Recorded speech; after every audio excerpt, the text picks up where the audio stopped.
Qala Rasulullah sallallahu alaihi wasallam fil Qur'anil Karim. Allahu la ilaha illa huwal hayyul qayyum la ta'khudhuhu sinatun wa la nawm. Assalamualaikum warahmatullahi wabarakatuh. Selamat datang kembali di saluran YouTube kami.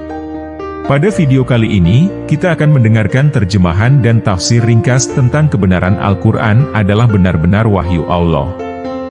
Al-Quran adalah wahyu Allah Subhanahu wa Ta'ala yang disampaikan melalui malaikat Jibril kepada Nabi Muhammad SAW yang dibukukan kemurnian dan eksistensinya serta pemeliharaannya dijamin oleh Allah sendiri.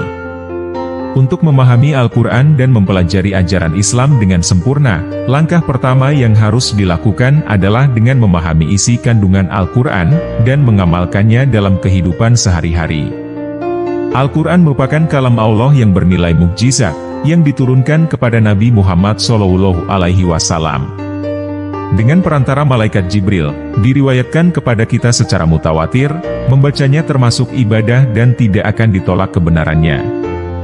Berikut ayat-ayat yang menjelaskan tentang Al-Quran adalah benar-benar wahyu Allah. Al-Quran bukanlah perkataan penyair, bukan hasil tenung tukang tenung, dan bukan pula perkataan Muhammad, tetapi adalah kalam Allah yang diturunkannya kepada Nabi Muhammad SAW untuk disampaikan kepada umat manusia. Mari kita dengarkan terjemahan ayatnya sebagai berikut. Surah Al-Haqqah, ayat ke-38. Maka, aku bersumpah demi apa yang kamu lihat.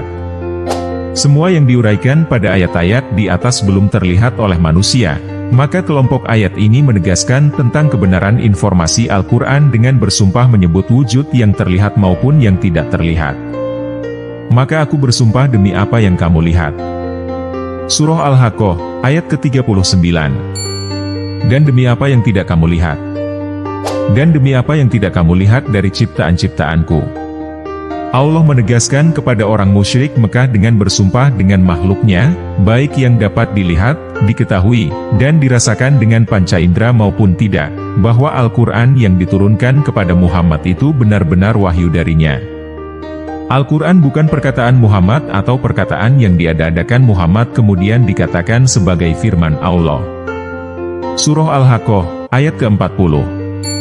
Sesungguhnya ia, Al-Quran, itu benar-benar wahyu yang diturunkan kepada Rasul yang mulia. Sesungguhnya ia, Al-Quran, itu benar-benar wahyu yang diturunkan kepada Rasul yang mulia yaitu Nabi Muhammad SAW. Surah Al-Haqqah, ayat ke-41. Ia, Al-Quran, bukanlah perkataan seorang penyair. Sedikit sekali kamu beriman kepadanya. Dan ia Al-Quran itu bukanlah perkataan seorang penyair yang biasanya menghias kata dan kalimat dengan indah tanpa menghiraukan kandungannya. Sedikit sekali kamu beriman kepadanya. Al-Quran bukan syair seperti yang biasa diucapkan penyair-penyair mereka, karena Al-Quran di samping indah susunan gaya bahasanya juga mempunyai isi yang dalam. Syair-syair yang diucapkan para penyair mereka tidak memiliki susunan gaya bahasa seindah susunan dan gaya bahasa Al-Quran dan tidak mempunyai arti yang tinggi. Banyak terdapat ayat Al-Quran yang menantang orang musyrik agar membuat yang serupa atau sebanding dengan Al-Quran, tetapi mereka tidak sanggup melakukannya. Surah Al-Haqqah, ayat ke-42. Al-Quran bukan pula perkataan tukang tenung. Sedikit sekali kamu mengambil pelajaran darinya. Dan Al-Quran itu bukan pula perkataan tukang tenung yang sering merasa mengetahui hal-hal yang gaib. Sedikit sekali kamu berpikir untuk memahami perbedaan antara keduanya dan mengambil pelajaran darinya. Ia, Al-Quran. Dan jika kamu meragukan Al-Quran yang kami turunkan kepada hamba kami, Muhammad, maka buatlah satu surah semisal dengannya dan ajaklah penolong-penolongmu selain Allah, jika kamu orang-orang yang benar. Jika kamu tidak mampu membuatnya, dan pasti tidak akan mampu, maka takutlah kamu akan api neraka yang bahan bakarnya manusia dan batu, yang disediakan bagi orang-orang kafir. Surah Al-Baqarah ayat ke-23-24.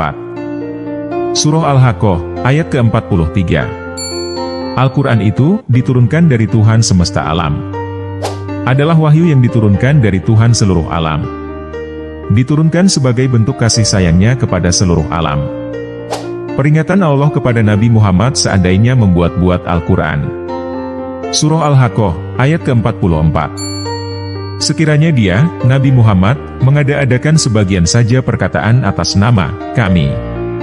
Setelah ditegaskan bahwa Al-Quran adalah bersumber dari Allah, ayat-ayat ini memperkuat penegasan tersebut dengan menyatakan bahwa tidak ada campur tangan sedikitpun dari Nabi Muhammad dalam menyusun isi kandungan Al-Quran. Dan sekiranya dia, Nabi Muhammad, mengada-adakan sebagian perkataan apalagi semua atas nama kami, pasti kami siksa dia dengan sangat keras. Kedua ayat ini menegaskan bahwa Al-Quran itu benar-benar berasal dari Allah, bukan buatan Muhammad, syair, atau hayalan tukang tenung, karena tidak seorang makhluk pun yang sanggup membuat seperti ayat-ayat Al-Quran itu.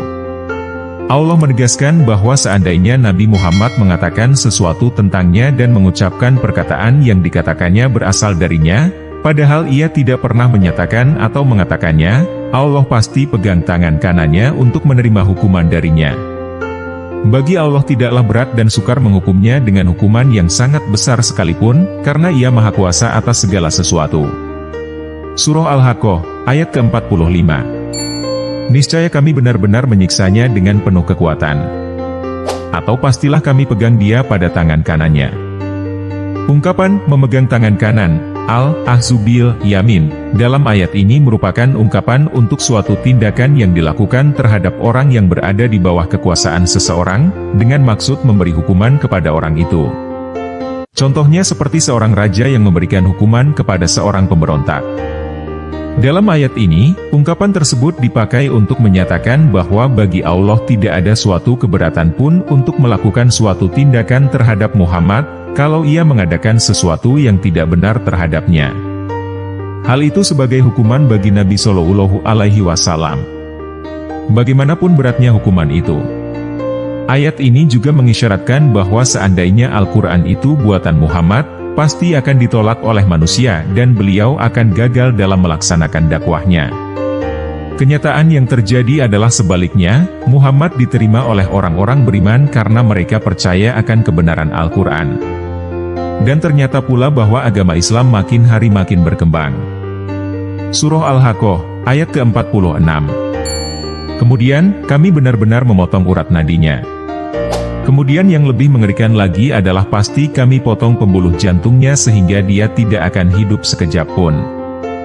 Surah Al-Haqqah, ayat ke-47. Maka, tidak ada seorang pun dari kamu yang dapat menghalangi kami, darinya pemotongan urat nadi itu. Sekiranya itu kami lakukan maka tidak seorang pun dari kamu yang dapat menghalangi kami untuk menghukumnya. Surah Al-Haqqah, ayat ke-48. Sesungguhnya ia Al-Quran itu, benar-benar suatu pelajaran bagi orang-orang yang bertakwa. Setelah dijelaskan bahwa Al-Quran bersumber dari Allah, kini diuraikan fungsi dari Al-Quran dan respons manusia atas kehadirannya. Dan sungguh, Al-Quran itu adalah pelajaran yang amat berharga bagi orang-orang yang bertakwa. Al-Quran bukanlah perkataan penyair, bukan hasil tenung tukang tenung, dan bukan pula perkataan Muhammad, tetapi adalah kalam Allah yang diturunkannya kepada Nabi Muhammad Shallallahu Alaihi Wasallam untuk disampaikan kepada umat manusia. Dengan Al-Quran itu, manusia akan beriman dan akan mendapat petunjuk dalam mengayuh bahtera kehidupannya ke pulau yang dicita-citakannya, yaitu kebahagiaan hidup di dunia dan di akhirat. Surah Al-Haqqah, ayat ke-49. Sesungguhnya kami benar-benar mengetahui bahwa di antara kamu ada para pendusta. Dan sungguh, kami mengetahui bahwa di antara kamu wahai manusia ada orang yang mendustakan di samping ada pula yang menerimanya dengan segala ketulusan hatinya. Surah Al-Haqqah, ayat ke-50. Sesungguhnya ia, pendustaan terhadap Al-Quran, benar-benar menjadi penyesalan bagi orang-orang kafir, di akhirat. Dan sungguh, Al-Quran itu akan benar-benar menimbulkan penyesalan bagi orang-orang kafir khususnya di akhirat nanti setelah mereka melihat pahala yang diperoleh bagi yang beriman dan mengetahui siksa yang mereka alami. Dalam ayat ini dijelaskan bahwa Al-Quran menimbulkan kekecewaan bagi orang kafir, baik selama hidup di dunia maupun di akhirat. Di dunia mereka kecewa karena pengaruh agama Islam bertambah kuat sehingga pengaruh kepercayaan syirik makin berkurang, bahkan akhirnya hilang seluruhnya tanpa bekas sedikit pun. Al-Quran menyatakan kebatilan kepercayaan mereka, seperti menyembah patung yang tidak dapat menimbulkan mudarat dan manfaat. Di akhirat nanti setelah mengalami azab yang dahsyat, mereka menyesal kenapa tidak mengikuti seruan Nabi Muhammad, seperti yang dilakukan orang-orang yang beriman. Akan tetapi, penyesalan mereka itu tidak ada gunanya lagi karena pintu tobat telah tertutup. Surah Al-Haqqah, ayat ke-51. Sesungguhnya ia, Al-Quran itu, adalah kebenaran yang meyakinkan. Dan sungguh, Al-Quran itu adalah kebenaran yang meyakinkan tanpa ada sedikit pun keraguan. Dalam ayat ini, ditegaskan lagi bahwa Al-Quran adalah suatu yang benar dan nyata kebenarannya. Ia benar-benar berasal dari Tuhan semesta alam, bukan perkataan yang diada-adakan Muhammad. Surah Al-Haqqah, ayat ke-52. Maka, bertasbihlah dengan menyebut nama Tuhanmu yang Maha Agung. Maka bertasbihlah dengan menyebut nama Tuhanmu yang Maha Agung serta sucikanlah Dia dari segala hal yang tidak layak baginya. Oleh karena itu, Nabi Muhammad diperintahkan untuk bertasbih dengan menyebut nama Allah dan bersyukur kepadanya karena Dia telah melimpahkan rahmat yang tidak terhingga kepadanya dan kepada seluruh manusia berupa Al-Quran, sebagai petunjuk dalam mencapai kebahagiaan hidup di dunia dan di akhirat. Sesungguhnya Tuhan yang telah memberi rahmat itu adalah Tuhan yang Maha Agung. Para ulama sependapat, di antara sekian banyak mukjizat yang Allah berikan kepada Nabi Muhammad SAW, yang terbesar adalah Al-Quran. Al-Quran adalah kitab suci penyempurna kitab-kitab suci para nabi sebelumnya. Al-Quran bukan hanya petunjuk untuk mencapai kebahagiaan hidup bagi umat muslim, tapi juga seluruh umat manusia. Terima kasih telah menonton video ini tentang kebenaran Al-Quran adalah benar-benar wahyu Allah.